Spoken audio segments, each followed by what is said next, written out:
തീർച്ചയായും മൂസായ്ക്ക് നാം പ്രത്യക്ഷമായ 9 ദൃഷ്ടാന്തങ്ങൾ നൽകുകയുണ്ടായി. അദ്ദേഹം അവരുടെ അടുത്ത് ചെല്ലുകയും, മൂസ, തീർച്ചയായും നിന്നെ ഞാൻ മാരണം ബാധിച്ച ഒരാളായിട്ടാണ് കരുതുന്നത് എന്ന് ഫിർഔൻ അദ്ദേഹത്തോട് പറയുകയും ചെയ്ത സന്ദർഭത്തെപ്പറ്റി ഇസ്രായേൽ സന്തതികളോട് നീ ചോദിച്ചു നോക്കുക. അദ്ദേഹം ഫിർഔനോട് പറഞ്ഞു, കണ്ണു തുറപ്പിക്കുന്ന ദൃഷ്ടാന്തങ്ങളായിക്കൊണ്ട് ഇവ ഇറക്കിയത് ആകാശങ്ങളുടെയും ഭൂമിയുടെയും രക്ഷിതാവ് തന്നെയാണ് എന്ന് തീർച്ചയായും നീ മനസ്സിലാക്കിയിട്ടുണ്ട്. ഫിർഔനെ, തീർച്ചയായും നീ നാശമടഞ്ഞവൻ തന്നെ എന്നാണ് ഞാൻ കരുതുന്നത്. അപ്പോൾ ഇസ്രായേല്യരെ നാട്ടിൽ നിന്ന് വിരട്ടിയോടിക്കുവാനാണ് അവൻ ഉദ്ദേശിച്ചത്. അതിനാൽ അവനെയും അവന്റെ കൂടെയുള്ളവരെയും മുഴുവൻ നാം മുക്കി നശിപ്പിച്ചു. അവന്റെ നാശത്തിനു ശേഷം നാം ഇസ്രായേൽ സന്തതികളോട് ഇപ്രകാരം പറയുകയും ചെയ്തു: നിങ്ങൾ ഈ നാട്ടിൽ താമസിച്ചുകൊള്ളുക. അനന്തരം പരലോകത്തിന്റെ വാഗ്ദാനം വന്നെത്തിയാൽ നിങ്ങളെയെല്ലാം കൂട്ടത്തോടെ നാം കൊണ്ടുവരുന്നതാണ്. സത്യത്തോടുകൂടെയാണ് നാം ഖുർആൻ അവതരിപ്പിച്ചത്. സത്യത്തോടുകൂടി തന്നെ അത് അവതരിക്കുകയും ചെയ്തിരിക്കുന്നു. സന്തോഷവാർത്ത അറിയിക്കുന്നവനും താക്കീത് നൽകുന്നവനുമായി കൊണ്ടല്ലാതെ നിന്നെ നാം അയച്ചിട്ടില്ല. നീ ജനങ്ങൾക്ക് സാവകാശത്തിൽ ഓതിക്കൊടുക്കേണ്ടതിനായി ഖുർആനിനെ നാം പല ഭാഗങ്ങളായി വേർതിരിച്ചിരിക്കുന്നു. നാം അതിനെ ക്രമേണയായി ഇറക്കുകയും ചെയ്തിരിക്കുന്നു. നബിയെ പറയുക, നിങ്ങൾ ഈ ഖുർആനിൽ വിശ്വസിച്ചുകൊള്ളുക, അല്ലെങ്കിൽ വിശ്വസിക്കാതിരിക്കുക. തീർച്ചയായും ഇതിനു മുമ്പ് ദിവ്യജ്ഞാനം നൽകപ്പെട്ടവരാരോ അവർക്ക് ഇത് വായിച്ചു കേൾപ്പിക്കപ്പെട്ടാൽ അവർ പ്രണമിച്ചുകൊണ്ട് മുഖം കുത്തി വീഴുന്നതാണ്.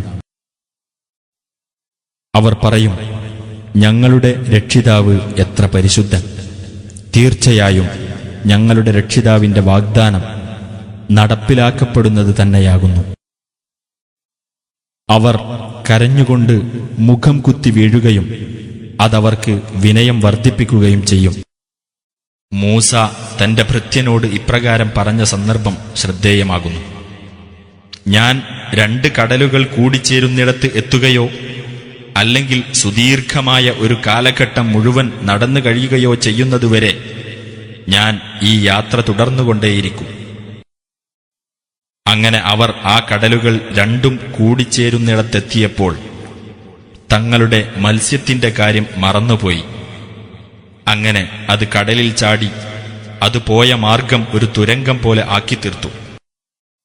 അങ്ങനെ അവർ ആ സ്ഥലം വിട്ട് മുന്നോട്ട് പോയി കഴിഞ്ഞപ്പോൾ മൂസ തന്റെ ഭൃത്യനോട് പറഞ്ഞു: നീ നമുക്ക് നമ്മുടെ ഭക്ഷണം കൊണ്ടുവാ.